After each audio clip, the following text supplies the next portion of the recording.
Halo, kembali di Maladewa Channel.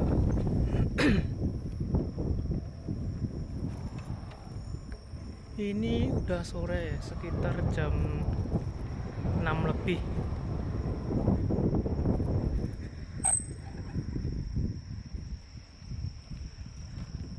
Besok libur, jadi main lah ke Tokyo apa kemana.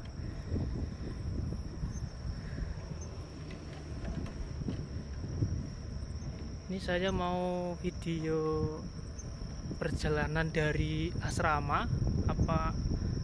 atau ke stasiun. Seperti inilah keadaannya di pelosok desa Chiba.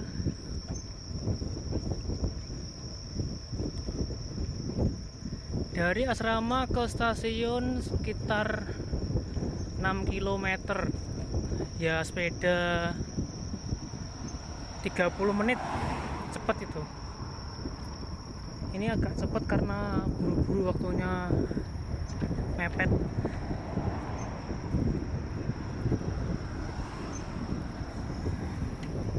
Jam segini di sini mobilnya rame, cuman ya ini daerah pedesaan, bukan kota sih.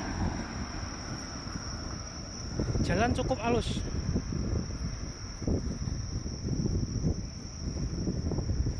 Nih, di sini yang lumayan, kalau malam itu gelap banget. Serem di sini.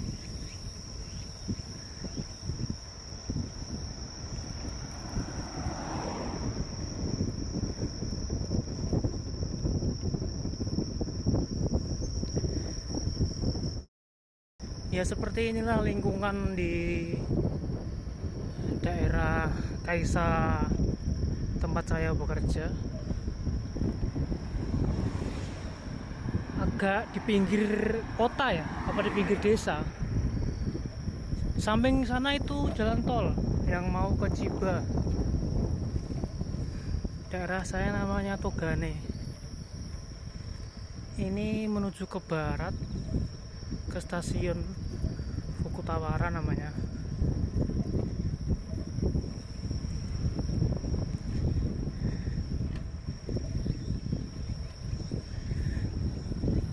Jadi di mana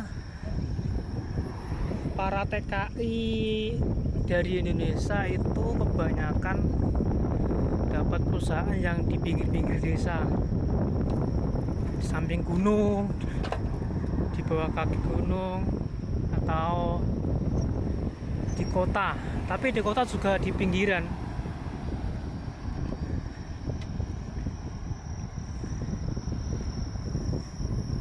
Nggak semua TKI itu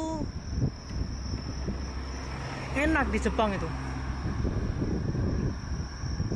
Bahkan kita di sini masih merasa kayak kok gini banget ya Jepang gitu. Padahal ini di Jepang, tapi kok sangat pelosok. Bahkan stasiun pun jauh, sekitar ya 10 kilo, apa naik bis, apa naik sepeda 1 jam gitu. Jadi untuk para Kensuse atau pemagang yang ingin pergi ke Jepang atau pengen merantau di Jepang, jadi TKI di Jepang itu ya dipertimbangkan terlebih dahulu, kayak mental kita udah siap apa belum, kita udah punya mental yang kuat apa belum. Masalahnya itu kita nggak cuma dihadapi oleh bahasa orang asing, bahasa negara lain, melainkan dari segi lingkungan, apa segi sekitar asrama, apakah jauh dari Supa, jauh dari kombini, apa jauh dari pos.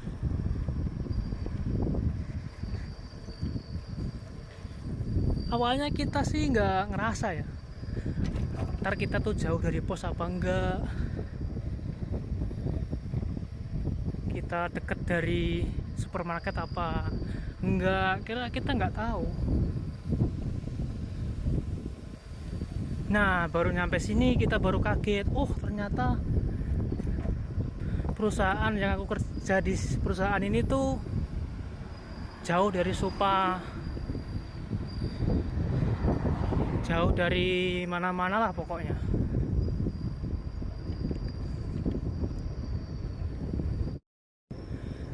Emang yang kita cari paling utama kan ya uang, semua sih sama, nyarinya uang, gajinya lebih. Sebenarnya tuh di Indonesia, di Jepang, dimanapun kerja tuh sama. Faktor yang mempengaruhi pekerjaan tuh kenyamanan bekerja, lingkungan kerjaan, gaji sih pasti berapa nominal yang kita dapat sebulan gitu. Di Indonesia pun sama, kita dapat gaji segini sesuai dengan UMR di rumah, dapat kos-kosan seperti ini, bayar kos setiap bulan seperti ini itu. Di Jepang pun sama. Jadi mental kita untuk menghadapi hal semacam ini harus dipersiapkan dari rumah sebelum kita berangkat ke Jepang. Berpikir kita pengen ke Jepang ya kita cari kan pasti satu gaji. Bedanya di Indonesia sama di Jepang tuh cuma nominal gaji aja. Kerjaan pasti banyak ya di Indonesia, jadi kuli proyek, apa kuli bangunan, apa jadi kuli panggul. Di sini pun sama, di Jepang tuh nggak semua kensuse itu kerja di pabrik, apa dapat kaisa yang bagus, dapat teman kerja yang bagus, nggak semua dapat. Bahkan ada yang pelosok, ada yang di kota, ada yang di pedesaan jauh banget sama apapun. Di sini tuh kalau sore-sore tuh pada angon itu inu. Oke, lanjutkan. Jadi saya mana? Oh ya, masalah kerjaan di Jepang. Di sini pun sama, ada yang ginba atau bangunan, atau tobi yang perancang bangunan, yang kerja di tempat tinggi-tinggi pakai scaffolding gitu, ada juga. Jadi kita pengennya di Jepang itu ketemu robot, kerja bareng robot, ya kita itu jadi robot. Di sini sangat rumah gak ada sama sekali, 1-2 doang. Ini semua sawah, ini baru panen.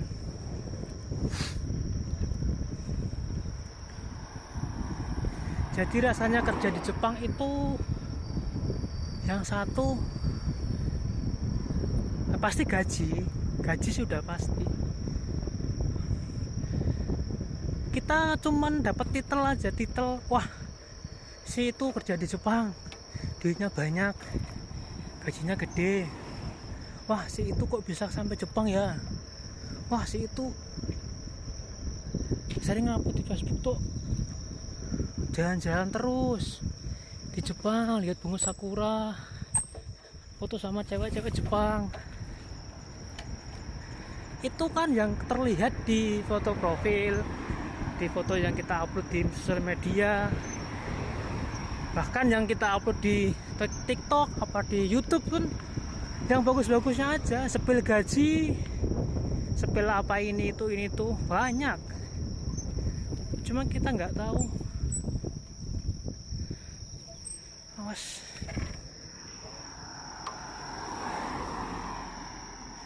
Tengok kanan dan kiri, wajib. Oke, nyebrang. Sebelum kita mendapatkan foto yang sebagus itu, apa kita ke tempat wisata yang paling top di Jepang, apa yang pokoknya tempat yang bagus buat foto lah. Itu tuh ada perjalanan yang sangat melelahkan. Ya kayak gini yang ku ini, naik sepeda ke stasiun jauh. Sepeda nih, tas berat. Sore-sore udah ke stasiun, ngejar kereta jamnya, takut terlambat. Sebelum kita punya foto yang bagus, kita mau upload ke Facebook, upload ke YouTube, apa kemana-mana, itu ya ada kesusahan tersendiri, termasuk kerjaan. Berat. Temen Jepang nggak bisa sinkron, apa nggak bisa diajak kompromi. Kitanya yang ya mohon maaf kurang bahasa, apa yang kita lemot dalam bahasa, dalam memahami apa maksud orang Jepang itu tersebut, kita belum tahu, dan kita jadi bahan bulian. Itu sangat rasanya aduhai lah pokoknya.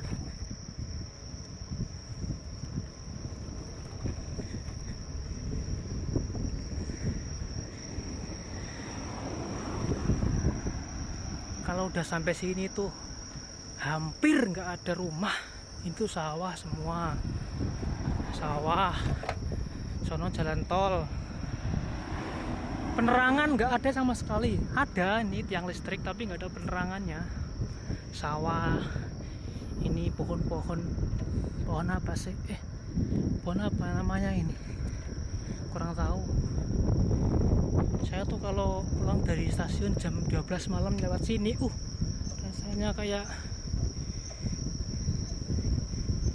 ya uji nyali.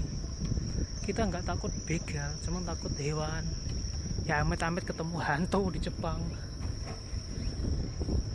Oke, balik lagi ke kerjaan. Di sini pun banyak yang nggak kuat dengan keadaan di Jepang karena teriming-iming oleh gaji, oleh foto profil teman-teman kita yang di Jepang. Kok bagus-bagus, kesannya di Jepang kok enak gitu. Kerjaannya bro, semua kerjaan kan tahu sendiri berat, nggak ada yang enak. Kerja enak pun ada efek sampingnya tersendiri.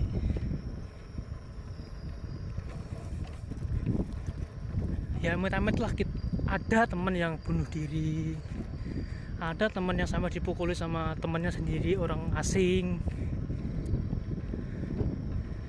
Kita kan di kerjaan kan pasti temannya orang Jepang lah, bahkan ada orang lain negara. Gimana cara kita nggak bisa bahasa, apa kurang pinter bahasa, tapi kita harus ngerti apa maksud dia ngomong apa tuh. Kita harus maksud dia nyuruh apa. Bosnya ini ngomong apa, kok kita kurang mudeng, tapi dalam arti kita tahu bosnya ini menyuruh apa, kita pahami, kita jalani, itu udah seneng. Orang Jepang itu lebih seneng lagi kalau bahasa kita bagus, tuh lebih seneng. Orang Jepang tuh seneng kalau orang asing tuh bisa bahasa Jepang.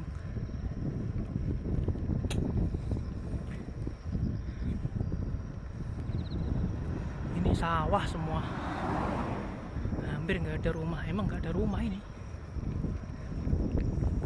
Ini mobil pulang kerja ini dari sana semua.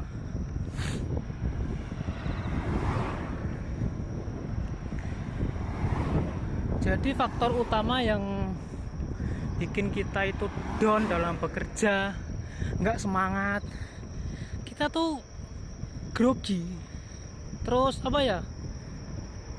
terhasut oleh kok gini banget ya kerja di Jepang, aku nggak bisa bahasa, kok nggak ngerti apa yang diomongin oleh Sacho, apa teman orang Jepang. Jadi kita tuh mental kita belum siap. Karena dari rumah kita teriming-iming oleh gaji, terus teriming-iming oleh senpai-senpai yang fotonya bagus-bagus. Itu asal kita berangkat jalur cepat sampai Jepang, udah kita kayak ayam kehilangan induk, plongo-plongo doang gitu. Hal seperti itu jangan dilakukan. Kita harus siap mental dulu. Dari Jepang, dari Indonesia kita siap mental.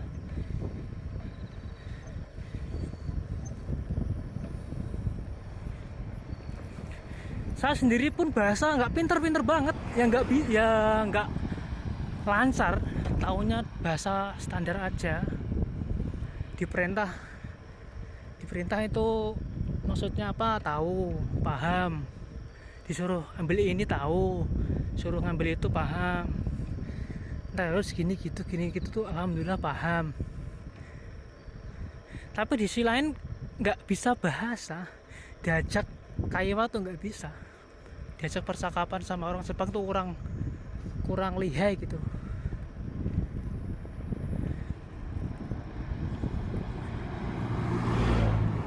Ya untuk mas-mas, ya bukan mas-mas lah, cewek juga ada di sini kok. Cewek Indonesia yang kerja di Jepang banyak. Yang pengen ke Jepang itu sebenarnya itu nggak terlalu sulit, nggak terlalu dipersulit. Kita cukup mental kita ada, modal kita ada. Modal dalam arti itu ada uang, ada tenaga kita, modal kita tenaga buat sekolah setiap hari di rumah, kursus bahasa di LPK. Kita geluti terus setiap hari, kita belajar. Di samping itu administrasi juga memadai, bisa bayar sampai berangkat sampai di Jepang. Yang paling penting mental dari diri kita sendiri itu harus ada. Kalau mental di orang Indonesia, mental di rumah, semua pasti saya percaya mentalnya bagus-bagus. Tapi lain lagi kalau kita berada di luar negeri, apakah mental kita sama seperti pas di Indonesia? Apa mental kita udah down sampai sini? Kalau mentalnya masih aman, bagus, berhasil sampai Jepang. Di sini pun lancar kerja, apapun godaannya, apapun kita pengaruhnya apa, los, pokoknya kerja. Mental kita udah aman, udah kuat. Udah mulai gelap coy. Ini lur, dari tadi kita lihat nggak ada rumah ya, baru sekarang ada rumah nih. Harus masuk trotoar. Sebenarnya kalau ada polisi naik sepeda bawa HP gini, main HP, itu ditilang bro. Mesti pakai headset yang kabel gitu, naik sepeda ditilang kita. Pakai pak polisi yang naik motor CDI 75 apa itu loh. Karena setahu aku itu kalau di belakang kita ada mobil yang mau nyebrang lewat, kita di klakson tuh nggak denger karena dengerin musik, apa darurat di belakang nggak dengerin musik, itu kita ketabrak, kita yang salah. Ke situ arahnya, peraturannya mungkin ya. Jadi intinya para penonton semua yang pengen ke Jepang, umur juga pengaruh ya, pengen ke Jepang, pengen perantau ke Jepang, itu siapkan mental, berani, dan ya uang lah pasti buat bayar sekolah kan. Yang dicari ke Jepang kan gaji kan, nominal gaji. Di Indonesia sekian, di Jepang sekian kan. Kita di Jepang bukan mau nyari hoya-hoya apa nyari foto bagus di Sakura, enggak kan. Nyari kerjaan, dapat penghasilan lebih, dan bisa nabung, pulang-pulang syukur-syukur bisa bikin usaha yang bagus, bisa punya tabungan, Ya syukur-syukur lagi dapat istri orang Jepang di sini.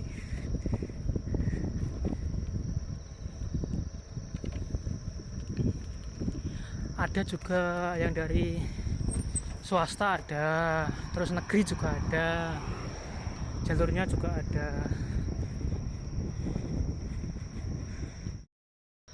Kalau nyampe sini udah ketemu Sebung 7-Eleven. Ini Singgo itu perempatan lampu merah, perempatan ya Singgo namanya.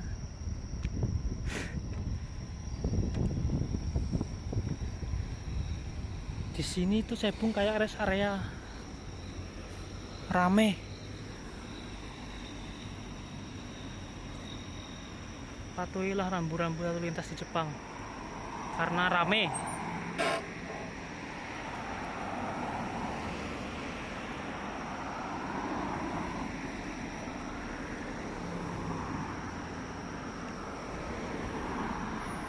Di sana ada pachinko slot.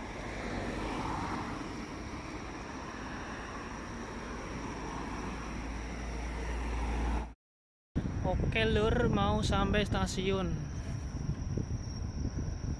Tadi berapa menit ya? 20 menit kalau ada kayaknya. Ya sambil ngobrol nggak kerasa lah waktunya. Udah mau sampai. Oke, untuk semuanya terima kasih sudah nonton. Dukung channel ini yang masih unyu, subscribernya masih sedikit, di push like, push subscribe biar berkembang dan tahu Jepang tuh gimana lah, jalan-jalan di Jepang. Nih stasiun saya.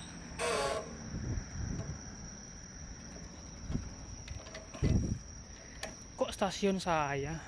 Stasiun di dekat tempat saya bekerja, namanya Fukutawara Stasiun. Tempat parkirnya di belakang stasiun. Di sini ada CCTV-nya, jadi nggak main-main. Tapi ya pernah juga kehilangan sepeda di sini. Oke, sampai tempat parkiran. Di sana tuh sepeda dibuang-buang. Sepeda nggak ada tuannya. Ini ada ini. Di sini unik tuh. Tiketnya pakai ini. Ada sih pakai Suica tapi nggak punya Suica.